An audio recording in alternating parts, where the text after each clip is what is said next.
Debido a la economía, muchas veces los niños no tienen la oportunidad de estudiar.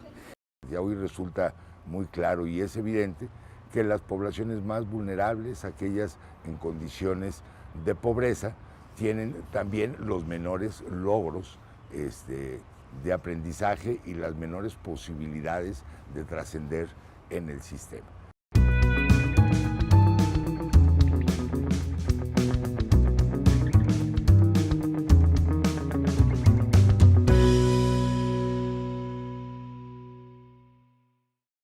Bienvenidos a nuestro programa Voces de la Evaluación. El día de hoy vamos a hablar de educación multicultural. ¿A qué se refiere esto? Nuestro país tiene una enorme diversidad de lenguas indígenas. ¿Cómo se pueden lograr las tareas de educación cuando los contextos y las circunstancias son muy diversas? Para comenzar, vamos a viajar a Acaxochitlán, en el estado de Hidalgo.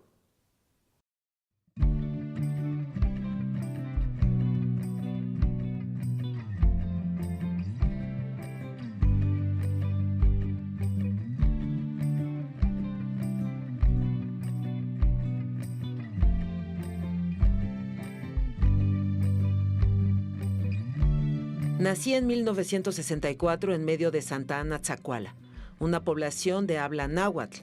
Por mis patios y pasillos corrieron los niños de ayer, hoy hombres y mujeres ya forjados, y lo mismo pasará con los chicos que hoy cobijo. Mis muros se han ido fortaleciendo, aunque a veces no siento la fuerza para retenerlos a ellos. Debido a la economía, muchas veces los niños no tienen la oportunidad de estudiar. Los papás sí tienen la idea de que con que sepan hacer las cuentas, que sepan leer, ya van a ser capaces de hacer algo en su vida. Pero eso, pues no, ¿cómo les diré? Yo creo que el analfabetismo de los padres a veces provoca que tengan pensamientos que no son adecuados. Por ejemplo, hay muy pocos padres de familia que dicen, no, pues que estudie mi hijo, que vaya más, que estudie más, ¿no?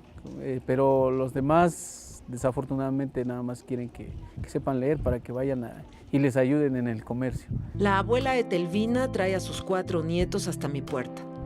Todos los días la veo cargando las mochilas en su rebozo para aligerar el peso. A veces ayuda en la cocina para ahorrarse los 20 pesos del desayuno.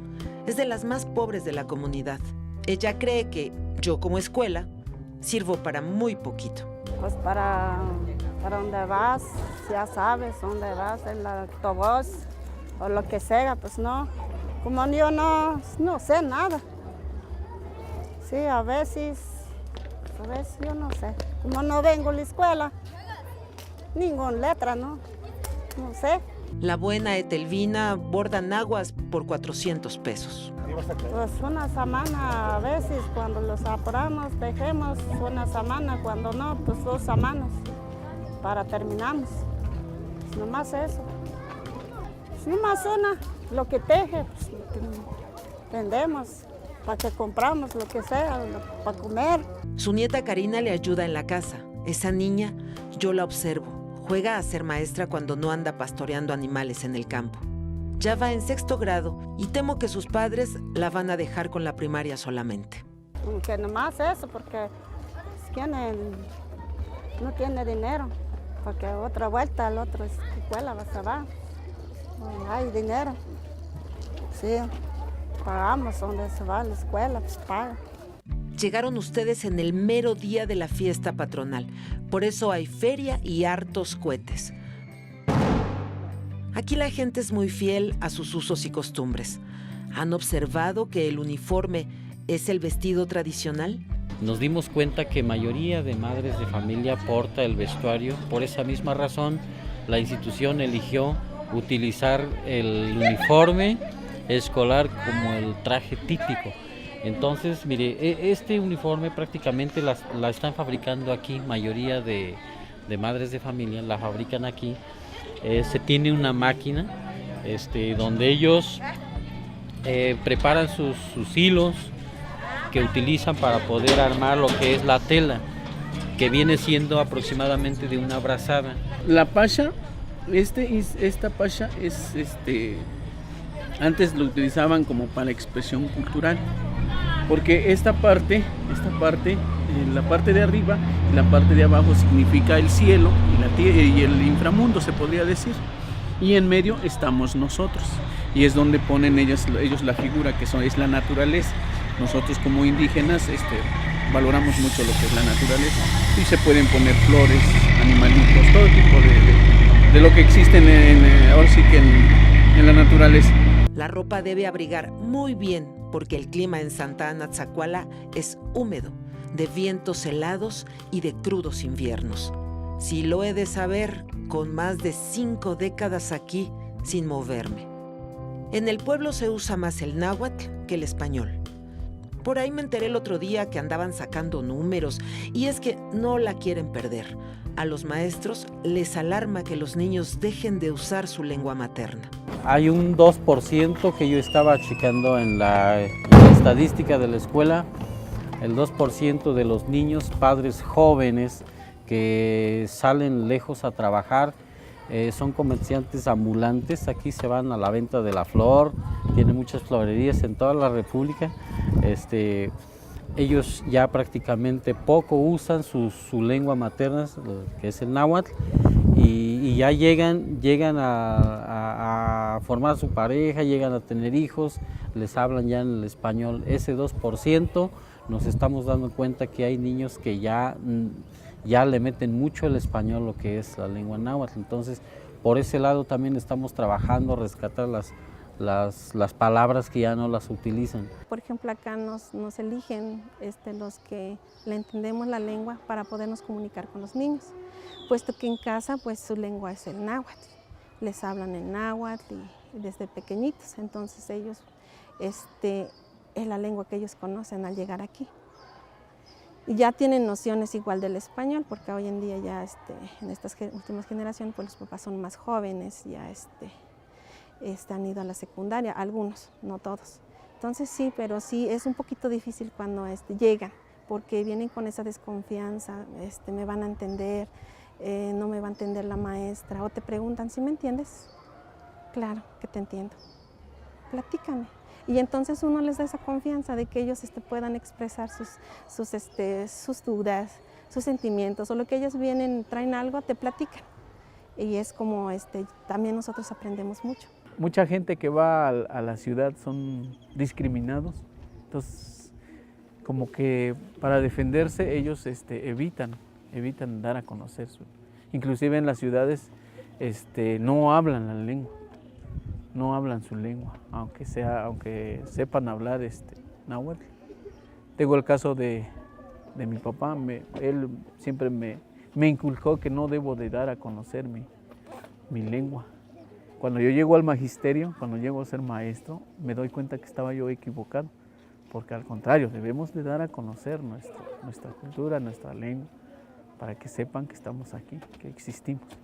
De los pueblos del municipio de Acaxochitlán, Santa Ana Tzacuala es de los más poblados, con 3,200 habitantes. También se cuentan historias de este pueblo nahua, como el del llanto. Dicen que lloraban mucho porque era su manera de expresar gratitud y lamento por una desgracia. Lo que a mí realmente me parece una desgracia es ser la única escuela en el pueblo. Y lo que me parece una alegría es albergar a 400 niños. Pero no voy a llorar.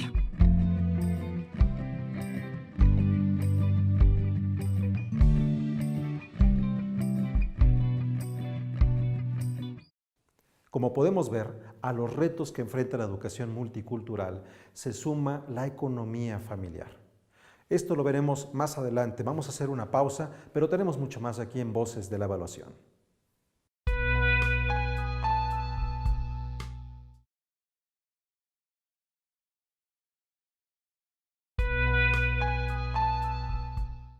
Estamos aquí con Guadalupe Águila. Ella es lingüista, egresada de la Escuela Nacional de Antropología e Historia y especialista en temas de educación bilingüe. Muchas gracias por estar con nosotros. Gracias. El Instituto Nacional para la Evaluación de la Educación hizo la consulta previa, libre e informada a pueblos y comunidades indígenas sobre evaluación educativa. ¿Cuáles fueron los resultados de ella? En el 2014, el instituto hizo una consulta con todo el instrumento que jurídicamente avala el convenio 169 de la OIT. Esta consulta tiene ciertas características que permiten, primero, que pedirles permiso a las comunidades. La consulta se hizo en la lengua indígena de las comunidades, en asambleas. Se hizo una consulta en el que participaron pues, todos los integrantes del pueblo, no solamente los padres de familia que llevan a los hijos a la escuela. Entonces, esta consulta es muy importante considerando toda la instrumentación que se llevó a cabo, pero sobre todo porque se hizo en las asambleas, en la lengua indígena de las personas y expresaron su sentir. Los resultados fueron muy importantes porque han estado alimentando la política educativa sobre evaluación para los pueblos y a las comunidades indígenas. Una de ellas fue ya como resultado tangible las directrices que emitió el año pasado el instituto. Pero otras, como resultado de esos hallazgos en la consulta, pues han sido pues conocer la importancia de las lenguas como elementos de comunicación importantes todavía en la comunidad y que han sido desplazadas pues, por muchos motivos. La discriminación, la necesidad de emigrar, la necesidad de tener pues, otro tipo de intercambios con la sociedad nacional. Pero las lenguas siguen teniendo esa importancia simbólica en la construcción de la cultura cotidiana de las comunidades. Muchas de las comunidades expresaron que quisieran que sus niños aprendieran en la lengua indígena, no solamente porque son importantes simbólicamente, sino porque tienen una importancia educativa para que los niños entiendan lo que se les está enseñando. ¿Qué es lo que tiene que hacer el Estado mexicano para garantizar una educación de calidad en lenguas indígenas? Pues existen una cuestión básica, es tener metodologías de enseñanza, materiales, la formación docente, porque en el 2002, que se implementó la educación intercultural bilingüe, digamos que se empezaron a hacer acciones con el enfoque intercultural, como las licenciaturas en las normales, en algunas normales, en 20 normales, con este enfoque, con la licenciatura en educación de primaria indígena con enfoque intercultural. Pero a estas fechas la dirección, la DGESPE, ha tomado otras decisiones donde se ha modificado el currículum de las escuelas normales y ha ido en detrimento de la educación intercultural bilingüe. Ahora se le conoce como educación indígena, circunscrita a los indígenas, cuando el enfoque intercultural bilingüe pues es mucho más grande, es mucho más amplio, en el sentido de hacer un diálogo entre diversos grupos culturales, lingüísticos, y en un reconocimiento pleno de los derechos, ¿no? La educación de calidad para los pueblos indígenas pues está en función de tener una mejor calidad en la enseñanza. El instituto acaba de hacer una investigación, un estudio exploratorio en escuelas multigrado. Y las escuelas multigrado representan un número importante en nuestro país. Muchas de ellas están en poblaciones y comunidades indígenas. Y resulta que la educación multigrado tampoco tiene metodologías que ayuden al maestro a trabajar con el número, con las características de la población que tienen esas escuelas. Guadalupe, ¿qué le parece? Hemos hecho en este programa un reportaje en Acasochitlán, en el estado de Hidalgo, para conocer un poco esos entornos culturales en donde se llevan a cabo, en este caso específico, una educación bilingüe. Estamos haciendo una exposición, de los tigres. Estamos haciendo un texto científico y lo vamos a exponer. He visto niños muy inteligentes en mis años de historia. Como escuela no hablo con ellos, pero los conozco a todos. Brenda Janet, por ejemplo, está haciendo también un texto sobre el enemigo en común, que para ella son los perros, porque transmiten enfermedades. Aquí los niños muchas veces me abandonan por irse a trabajar con los padres. Andan por toda la República Mexicana vendiendo flores. Sobre todo el papá es el que no está. porque los padres, bueno, así que el tutor o el padre de familia es el que se va, ¿sí? Se va a trabajar. Ya en temporadas, por ejemplo, temporadas fuertes, que es el Día de Muertos, que es el 10 de mayo, 14 de febrero, se vende la flor, se van toda la familia, todos, inclusive hasta los alumnos que vienen aquí. Algunos que no tienen dónde dejar a sus hijos tienen que pedir permiso para irse a la venta de las flores. En realidad, las flores y el dinero son más importantes que yo, la escuela. Y no lo entiendo, pero me resigno. Pero eso provoca también que los alumnos a temprana edad quieran irse a trabajar a conseguir dinero. Los emplean y de esa manera pues, desertan en la secundaria, lo que es la secundaria y la prepa. Ya casi es hora del desayuno. Ahorita los niños van a hacer tremenda fila. Muchos de ellos comen mejor en la escuela que en su casa. Y ya es mucho decir. Día 2, ya quien quiere más, pues regresa por otro, hasta que se llenen los niños. ¿Qué más les van a dar hoy? Pues ahorita nada más eso, acompañado de un agua de fruta. El valor del desayuno corresponde a unas 200 calorías y un niño requiere al menos 1,400 por día. Yo misma no estoy bien nutrida. A mí me falta una biblioteca. No lo hay y hace mucha falta para los niños. Entonces, pues yo digo que sí, en ese aspecto su investigación está un poquito limitada, por decirlo. Y más en nuestra comunidad, pues se quedan con lo que nosotros les damos, porque igual ellos carecen, como les decía, en situaciones alfabetizadores en casa. Los papás, la mayoría son igual analfabetas, entonces ¿de qué manera apoyarían a sus niños? Muchas mamás nos dicen, pues que no sé leer, es que no le entendí. Entonces los niños por eso es que se quedan con lo que nosotros les damos, que investigamos, tratamos eso, o sea, más bien preparamos nuestros temas, investigamos, les damos, pero creo que si ellos mismos fueran e investigaran, sería más significativo para ellos. Ninguna de las 700 viviendas en Santa Ana, Tzacuala, tiene internet por falta de infraestructura. Tampoco tengo muchas colegas a la redonda. No tenemos aquí en nuestra comunidad, no tenemos un bachiller, una preparatoria, entonces los niños que están sus posibilidades y tienen apoyo de sus padres, pues se van al municipio a estudiar, y los que no, pues se quedan truncados nada más en la secundaria. Tampoco tengo maestros suficientes. Pues hay muchas necesidades en relación a maestros especializados en física, en artística, eso carecemos, porque nosotros como maestros sí podemos hacer el trabajo, pero no adecuado. ¿Por qué? Porque no estamos especializados en ese tema o en esa rama. Con medio siglo de vida soy una escuela joven. Me rodea una hermosa vegetación donde se dan el durazno, la manzana, el capulín y la pera. También dicen que la población nahua de esta comunidad viene del norte de lo que fuera Aztlán. Quisiera creer que soy un eslabón para los niños, el inicio de una escalera al subir, aunque el primero está roto y la segunda fracturada.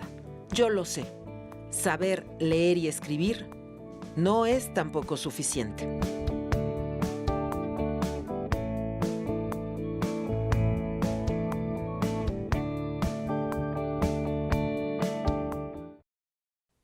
Es momento de hacer una pausa. Estamos en Voces de la Evaluación. Volvemos de inmediato.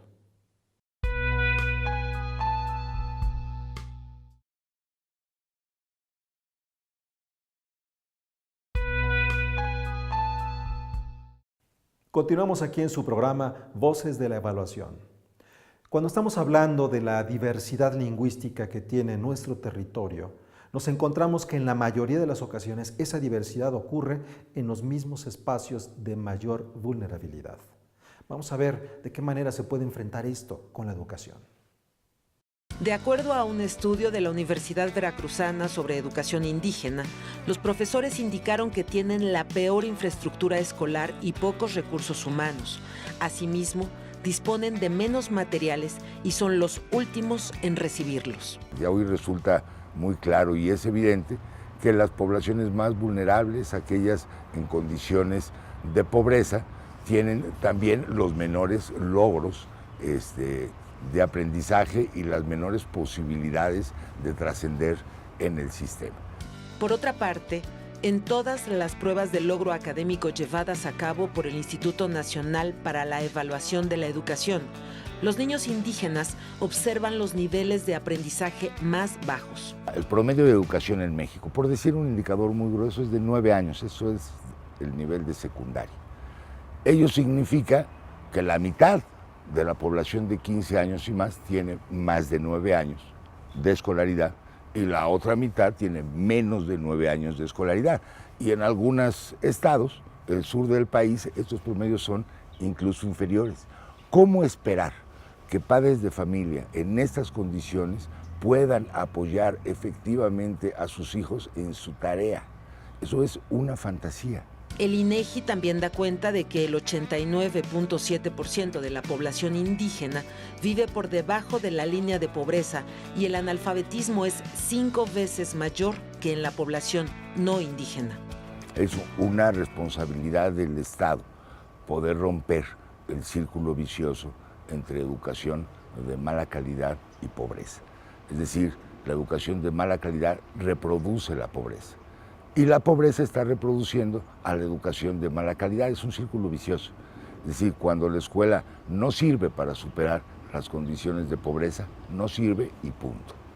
Y aunque el estudio de la Universidad Veracruzana revela que los docentes en comunidades indígenas invierten más horas de trabajo, realizan más investigación sobre las comunidades y tienen competencias bilingües o multilingües, la calidad de la educación no alcanza los estándares deseados. Otro estudio del Instituto Nacional para la Evaluación de la Educación observa que el 50% de los maestros en comunidades indígenas no cuenta con una licenciatura y solo 22 normales del país ofrecen la especialidad bilingüe intercultural. Yo creo que uno de los méritos del servicio profesional docente ha sido instalar ya la práctica, y se está ejerciendo, de que solo se puede ingresar a una plaza en la educación pública, en todos los niveles, a través de un concurso de selección. Pero después la distribución de las plazas es menos transparente, menos equitativa y no va, digamos, en el sentido de brindar mayores condiciones o mejores condiciones de equidad, sino el profesor mejor calificado. Esto diría el modelo, ya ni siquiera la práctica es tan así, pero el profesor mejor calificado va a escoger la mejor escuela. Y entonces otra vez, los mejores profesores a las mejores escuelas, lo que al revés quiere decir los no tan calificados, ni siquiera idóneos, a las escuelas en condiciones de pobreza.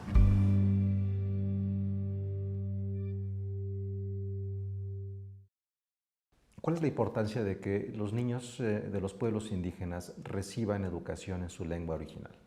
Pues tiene muchos efectos. Se ha demostrado en otros pueblos indígenas que tienen como mayor experiencia en Perú, en otros lugares donde hay un importante número de población indígena, en Guatemala, en Bolivia, incluso aquí mismo en México, que un niño cuando recibe su educación en la lengua que entiende, pues está entendiendo al maestro, se comunica de manera fluida.